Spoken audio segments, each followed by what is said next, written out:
नमस्कार। आज फरवरी की 28 तारीख दिन मंगलवार। बिहार के खबरों के साथ मैं हूं राजेश प्रियदर्शी। सुनते हैं पहले मुख्य समाचार। बिहार विधान परिषद की 5 सीटों पर 31 मार्च को चुनाव होगा और इसका नतीजा 5 अप्रैल को आएगा। निर्वाचन आयोग ने जारी की अधिसूचना। विधानमंडल का बजट सत्र शुरू हो गया। सत्र 22 दिनों तक चलेगी। मंगलवार को वित्त मंत्री विजय कुमार चौधरी सरकार का बजट पेश करेंगे।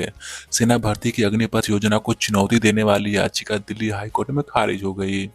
और मौसम में तापमान में उतार चढ़ाव जारी। मौसम विभाग के अनुसार पिछले 24 घंटे के दौरान सबसे ठंडा स्थान गया रहा, जहां का तापमान 10.3 डिग्री सेल्सियस दर्ज किया गया। मौसम विभाग ने कहा कि अगले 5 दिनों तक मौसम शुष्क बना रहेगा।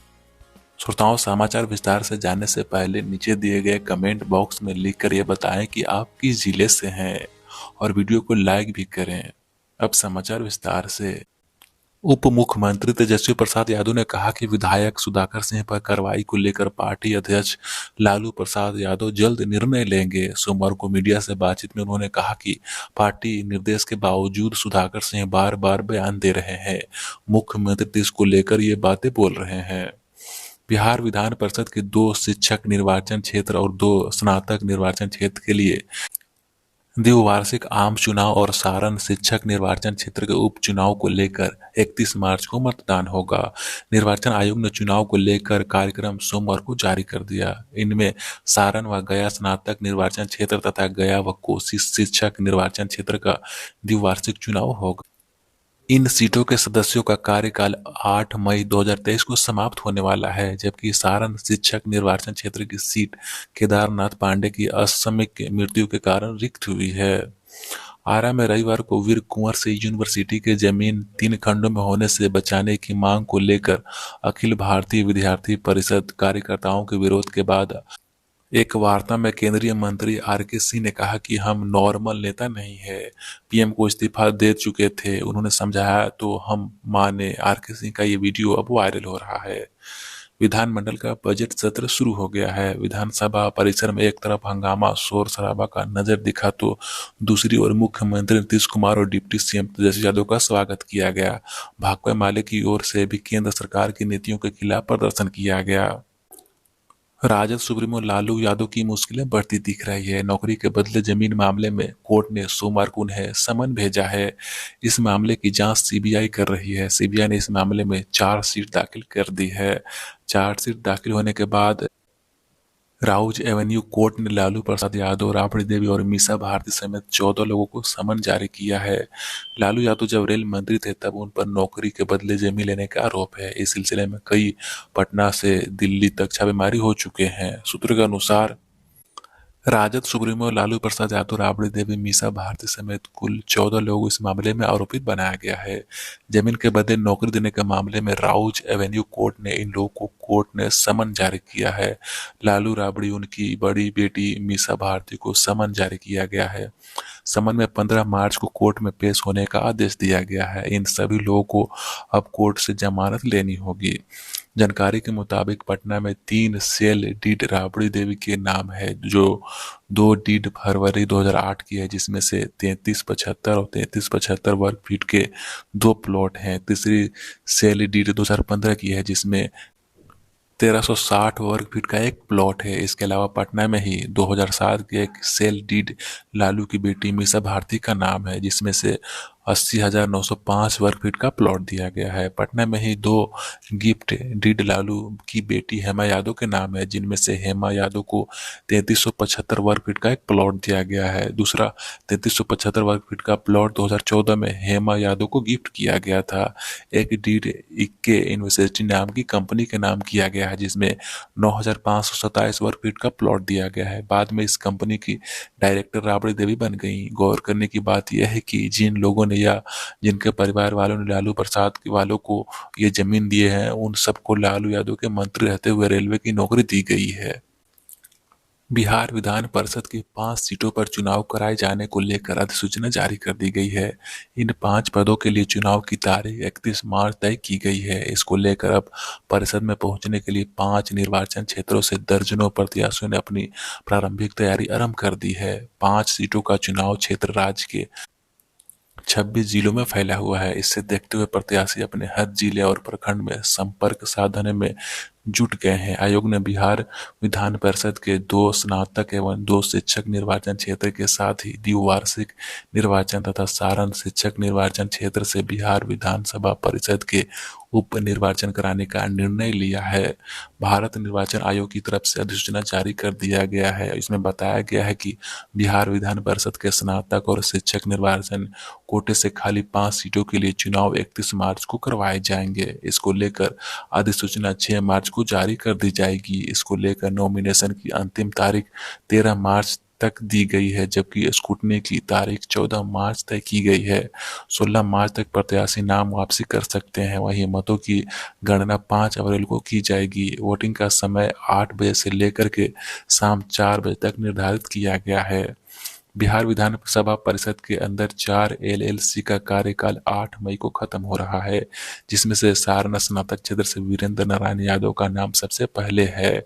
इसके बाद गया स्नातक क्षेत्र से अवैध नारायण सिंह का और गया शिक्षक क्षेत्र से संजीव श्याम सिंह का और कोसी क्षेत्र से संजीव कुमार सिंह का कार्यकाल खत्म हो रहा है।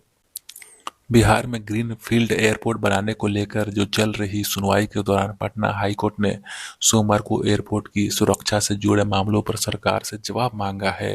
एसीजे जस्टिस CS सिंह की खंडपीठ ने मामले की सुनवाई करते हुए बिहार सरकार को राज्य के एयरपोर्ट और हवाई पट्टियों के आसपास अतिक्रमणों को हटाने का निर्देश दिया है। 4 सप्ताह के बाद कोर्ट इस पर सुनवाई करेगी। कोर्ट ने स्पष्ट किया है कि इस मामले में कार्रवाई करने के लिए केंद्रीय उड्डयन मंत्रालय के संबंधित अधिकारी से सहयोग करें। सुनवाई में कोर्ट ने जानना चाहा कि एयरपोर्ट के लिए क्या प्लानिंग है। पिछली सुनवाई में कोर्ट ने केंद्र और बिहार सरकार से यह बताने को कहा कि राज्य में नए एयरपोर्ट बनाए जाने के मामले पर क्या कार्रवाई हुई है। दोनों सरकार से पूछा गया कि एयरपोर्ट के लिए क्या प्लानिंग कर रहे हैं। पूर्व की सुनवाई में कोर्ट ने जानना चाहा था कि कार्यरत एयरपोर्ट पटना, गया, बिहटा और दरभंगा के एयरपोर्ट के विकास, विस्तार और सुरक्षा के लिए केंद्र और राज्य सरकार की क्या योजना है।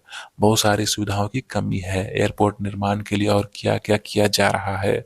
कोर्ट ने पहले भी सरकार को बिहार की राजधानी पटना में एक ग्रीन फील्ड एयरपोर्ट बनाने पर विचार करने को कहा था। तत्कालीन चीफ संजय करोल की खंडपीठ ने इस संबंध में अभिजीत कुमार पांडे की जनहित याचिका पर फैसला सुनाया था। कोर्ट ने साफ साफ लफ्जों में कहा था कि बिहार को जनता का भयमुक्त एयरपोर्ट की यात्रा की सुविधा मिले, जो यहाँ की जनता का हक है। इस मामले पर अगली सुनवाई 4 सप्ताह बाद की जाएगी। पटना हाईकोर्ट ने पटना गया डोभी राष्ट्रीय राजमार्ग के निर्माण कार्य से संबंधित मामले में सोमवार को फिर से सुनवाई की। इस दौरान कोर्ट ने हाईवे के निर्माण कर रही कंपनियों से निर्माण कार्य पूरा हो जाने के संबंध में सवाल किया। जस्टिस CS सिंह की अध्यक्षता वाली खंडपीठ इस मामले में सुनवाई की। वहीं इस मामले में कोर्ट ने केंद्र व राज्य सरकार के साथ ANHI और अन्य संबंधित पक्षों को हलफनामा दायर करने का निर्देश दिया था, जिसके बाद संबंधित पक्षों ने आज कोर्ट में हलफनामा दायर किया है। पटना गया डोभी राष्ट्रीय राजमार्ग का निर्माण कर रही कंपनियों ने सुनवाई के दौरान पटना हाईकोर्ट को बताया है कि हाईवे के निर्माण के फेज 1 का अधिकांश काम इसी वर्ष 31 मार्च तक कर लिया जाएगा। कंपनी ने इसके साथ ये भी बताया है कि राजमार्ग का निर्माण कार्य 30 जून 2023 तक पूरा कर लिया जाएगा।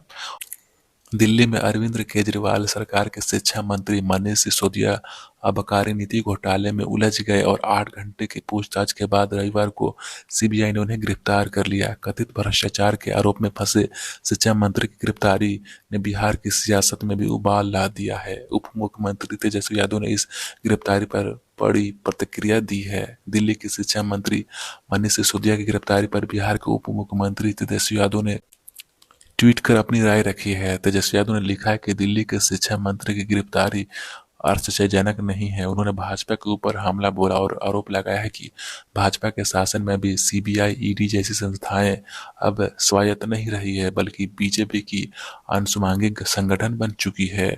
तेजस्वी यादव ने CBI के द्वारा मनीष सिसोदिया पर कार्रवाई को लेकर प्रतिक्रिया दी तो इस दौरान अपने ऊपर भी मंडरा रहे खतरे को लेकर बोले। तेजस्वी यादव ने लिखा है कि CBI, ED एजेंसियों के निशाने पर तो हम और हमारी पार्टी शुरू से रहे हैं। तेजस्वी यादव ने विपक्ष के सभी दलों को एकजुट होकर इसके खिलाफ खड़े होने का आह्वान किया है। राजद विधायक सुधाकर सिंह पर उप मुख्यमंत्री तेजस्वी यादव ने बड़ा बयान दिया है। उन्होंने कहा है कि सुधाकर सिंह पर जल्द ही सख्त कार्रवाई होगी। सुधाकर सिंह लगातार मुख्यमंत्री नीतीश कुमार पर हमलावर हैं। बजट सत्र से पहले भी उन्होंने मुख्यमंत्री नीतीश कुमार पर हमला बोला और इस्तीफे की मांग की है। नीतीश कुमार सुधाकर सिंह के हमले को लेकर जब सोमवार को पत्रकारों से तेजस्वी यादव ने सवाल किया गया तो उन्हें साफ तौर पर कह दिया गया कि सुधाकर सिंह यदि बार बार ऐसा बोल रहे हैं तो इसका मतलब है कि वे भाजपा और आरएसएस के लिए काम कर रहे हैं। पार्टी अध्यक्ष इस मामले पर जल्दी फैसला लेंगे। विधानसभा परिषद में मीडिया ने जब डिप्टी सीएम तेजस्वी यादव से पूछा कि आपके नेता सुधाकर सिंह फिर नीतीश कुमार से इस्तीफे की मांग कर रहे हैं, तेजस्वी यादव ने यह कहा कि यह गलत बात है, इसका कोई मतलब नहीं है। तेजस्वी यादव ने कहा कि महागठबंधन के नेतृत्व के लिए सभी लोगों ने नीतीश कुमार को चुना है। पार्टी के खुले अधिवेशन के बाद यदि कोई यह बात कहता है तो इसका मतलब साफ है कि वो भाजपा और आरएसएस के लिए काम कर रहा है। पार्टी इस पर संज्ञान ले चुकी है। बिहार सरकार ने होमगार्ड डीजी शोभा ओटकर और आईजी विकास सेवक के बीच हुए विवाद को गंभीरता से लेते हुए एक्शन लिया है। राज्य सरकार के गृह विभाग ने सोमवार को 2003 बैच के आईपीएस अधिकारी आईजी विकास वैभव और 2009 बैच के आईपीएस अधिकारी डीआईजी विनोद कुमार को उनके पद से हटा दिया है। दोनों ही अधिकारियों को पद से हटाकर वोटिंग फॉर पोस्टिंग में रखा गया है। इस संबंध में विभाग ने अधिसूचना जारी कर दी है। दोनों ही पद से हटाए गए हैं। अधिकारियों को बिहार पुलिस मुख्यालय बुला लिया गया है। गौरतलब है कि कुछ दिन पूर्व आईजी विकास वैभव ने डीजी शोभा ओटकर से जान का खतरा बताते हुए पद से मुक्त करने की मांग की थी। आईजी विकास वैभव ने गृह विभाग के अपर मुख्य सचिव को एक पत्र लिखा था। इस पत्र में उन्होंने खुद को आईजी गृह रक्षा वाहिनी एवं अग्निशमन सेवाएं पद से मुक्त करने का अनुरोध किया था। आईजी ने अपर मुख्य सचिव से डीजी शोभा ओटकर की शिकायत करते हुए पत्र में लिखा था कि डीजी मैडम ने मुझे 8 फरवरी की बैठक में 3 बार सभी के सामने ब्लडी आईजी कहा था। डीआईजी विनोद कुमार को भी अपमानित किया गया, गेट आउट कहकर सभा कक्ष से बाहर निकाल दिया गया। इस वजह से मैं काफी विचलित और मानसिक रूप से द्रवित हो चुका हूँ। बैठक के बाद हुए अपमान के बाद मुझे पूरी रात नींद नहीं आई और रात में मैंने ट्वीट कर दिया। हालांकि बाद में मुझे लगा कि ट्वीट न करके मुझे सरकार को अवकाश के लिए आवेदन देना चाहिए। बाद में मैंने ट्वीट डिलीट कर दिया। बिहार में फर्जी डिग्रियों के आधार पर बिहार में बड़ी संख्या में शिक्षकों की हुई बहाली के मामले में जांच करने को लेकर दायर की गए लोकहित याचिका पर हाई कोर्ट ने सोमवार को सुनवाई की। हाई कोर्ट ने राज्य सरकार को इस मामले में अब तक की गई कार्रवाई की रिपोर्ट 13 मार्च तक मांगी है। कार्यकारी मुख्य न्यायाधीश चक्रधारी शरण सिंह और न्यायाधीश मधुरेश प्रसाद की खंडपीठ ने रंजीत पांडे द्वारा दायर लोकहित याचिका पर सुनवाई करते हुए यह निर्देश दिया। याचिकाकर्ता अधिवक्ता दीनू कुमार ने कोर्ट को बताया कि बड़ी संख्या में जाली डिग्रियों के आधार पर शिक्षक राज्य में काम कर रहे हैं, वे वेतन भी उठा रहे हैं। उन्होंने कोर्ट को बताया कि इससे पूर्व कोर्ट ने 2014 के एक आदेश में कहा था कि जो इस तरह की जाली डिग्री के आधार पर राज्य सरकार के तहत शिक्षक हैं, उन्हें एक अवसर दिया जाता है कि वे खुद शिक्षक के पद से इस्तीफा दे दें। कोर्ट ने स्पष्ट किया था कि अगर ऐसा शिक्षक अपना पद स्वयं छोड़ देते हैं तो उनके विरुद्ध किसी भी प्रकार की कार्रवाई नहीं की जाएगी। इसी के साथ समाचार का यह बुलेटिन समाप्त होता है। नमस्कार।